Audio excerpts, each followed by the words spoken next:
नमस्कार दोस्तों, स्वागत है आपका एबी धार्मिक टीवी चैनल में। आज हम आपको बताएंगे तिल चौथ की कथा के बारे में। पौराणिक कथा के अनुसार बहुत पुराने समय की बात है। एक शहर में देवरानी जेठानी रहती थी। जेठानी अमीर थी और देवरानी गरीब थी। देवरानी गणेश जी की भक्त थी। देवरानी का पति जंगल से लकड़ी काटकर बेचता था और अक्सर बीमार रहता था। देवरानी जेठानी के घर का सारा काम करती और बदले में जेठानी बचा हुआ खाना, पुराने कपड़े आदि उसको दे देती थी। इसी से देवरानी का परिवार चल रहा था। माघ महीने में देवरानी ने तिल चौथ का व्रत किया। 5 रुपए का तिल व गुड़ लाकर तिलकुट्टा बनाया। पूजा करके तिल चौथ की कथा सुनी और तिलकुट्टा छीके में रख दिया और सोचा कि चांद उगने पर पहले तिलकुट्टा और उसके बाद ही कुछ खाएगी। कथा सुनकर वह जेठानी के यहाँ चली गई। खाना बनाकर जेठानी के बच्चों से खाना खाने को कहा तो बच्चे बोले, माँ ने व्रत किया है और माँ भूखी है। जब माँ खाना खाएगी हम भी तभी खाना खाएंगे। जेठ जी को खाना खाने को कहा तो जेठ जी बोले, मैं अकेला नहीं खाऊंगा। जब चांद निकलेगा तब सब खाएंगे, तभी मैं भी खाऊंगा। जेठानी ने उसे कहा कि आज तो किसी ने भी अभी तक खाना नहीं खाया, तुम्हें कैसे दे दूं? तुम सुबह सवेरे ही बचा हुआ खाना ले जाना।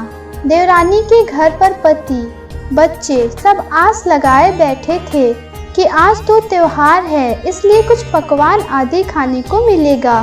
परंतु जब बच्चों को पता चला कि आज तो रोटी भी नहीं मिलेगी तो बच्चे रोने लगे। उसके पति को भी बहुत गुस्सा आया। कहने लगा, सारा दिन काम करके भी 2 रोटी नहीं ला सकती तो काम क्यों करती हो? पति ने गुस्से में आकर पत्नी को कपड़े धोने के धोवन से मारा। धोना हाथ से छूट गया तो पाटे से मारा। वह बेचारी गणेश जी को याद करती हुई रोते रोते पानी पीकर सो गई। उस दिन गणेश जी देवरानी के सपने में आए और कहने लगे, धोने मारी पाटे मारी सो रही है या जाग रही है? वह बोली, कुछ सो रही हूँ, कुछ जाग रही हूँ। गणेश जी बोले, भूख लगी है, कुछ खाने को दे। देवरानी बोली, क्या दूँ? मेरे घर में तो अन्न का एक दाना भी नहीं है। जेठानी बचा खुचा खाना देती थी, आज वो भी नहीं मिला। पूजा का बचा हुआ तिलकुट्टा छीके में पड़ा है, वही खा लो। तिलकुट्टा खाने के बाद गणेश जी बोले, धोने मारी पाटे मारी निमटाई लगी है, कहाँ निमटे? वो बोली, ये पड़ा घर, जहाँ इच्छा हो वहाँ निमट लो। फिर गणेश जी बोले, अब कहाँ पोंछूं? अब देवरानी को बहुत गुस्सा आया कि कब से तंग करे जा रहे हैं, सो बोली, मेरे सर पर पोंछो और कहाँ पोंछोगे? सुबह जब देवरानी उठी तो यह देखकर हैरान रह गई कि पूरा घर हीरे मोती से जगमगा रहा है। सिर पर जहाँ विंदायक जी पोंछनी कर गए थे, वहाँ हीरे के टीके व बिंदी जगमगा रहे थे। उस दिन देवरानी जेठानी के घर काम करने नहीं गई। बड़ी देर तक राह देखने के बाद जेठानी ने बच्चों को देवरानी को बुलाने को भेजा। जेठानी ने सोचा, कल खाना नहीं दिया इसलिए शायद देवरानी बुरा मान गई है। बच्चे बुलाने गए और बोले, चाची चलो, माँ ने बुलाया है, सारा काम पड़ा है। दुनिया में चाहे कोई मौका चूक जाए पर देवरानी जेठानी आपस में कहने का मौका नहीं छोड़ती। देवरानी ने कहा, बेटा बहुत दिन तेरी माँ के यहाँ काम कर लिया, अब तुम अपनी माँ को ही मेरे यहाँ काम करने को भेज दो। बच्चों ने घर जाकर माँ को बताया कि चाची का तो पूरा घर हीरे मोतियों से जगमगा रहा है। जेठानी दौड़ती हुई देवरानी के पास आई और पूछा कि ये सब कैसे हुआ? देवरानी ने उसके साथ जो हुआ वो सब कह डाला। घर लौटकर जेठानी ने अपने पति से कहा कि आप मुझे धोने और पाटे से मारो। उसका पति बोला कि भली मानस, मैंने कभी तुम पर हाथ भी नहीं उठाया। मैं तुम्हें धोने और पाटे से कैसे मार सकता हूँ। वह नहीं मानी और जिद करने लगी। मजबूरन पति को उसे मारना पड़ा। उसने ढेर सारा घी डालकर चूरमा बनाया और छीके में रखकर सो गई। रात को चौथ विंदायक जी सपने में आए और कहने लगे, भूख लगी है, क्या खाऊं?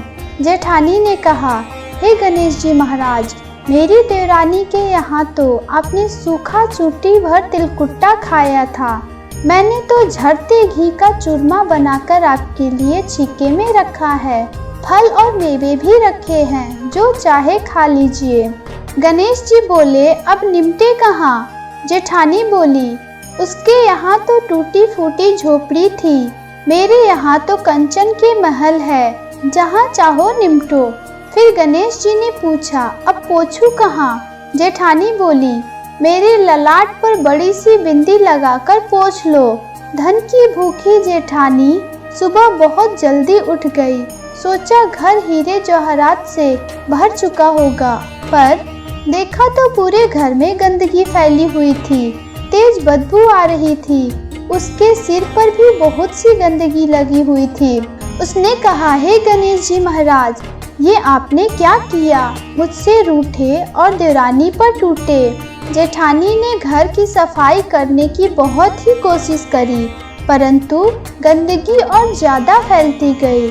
जेठानी के पति को मालूम चला तो वह भी बहुत गुस्सा हुआ और बोला, तेरे पास इतना सब कुछ था, फिर भी तेरा मन नहीं भरा।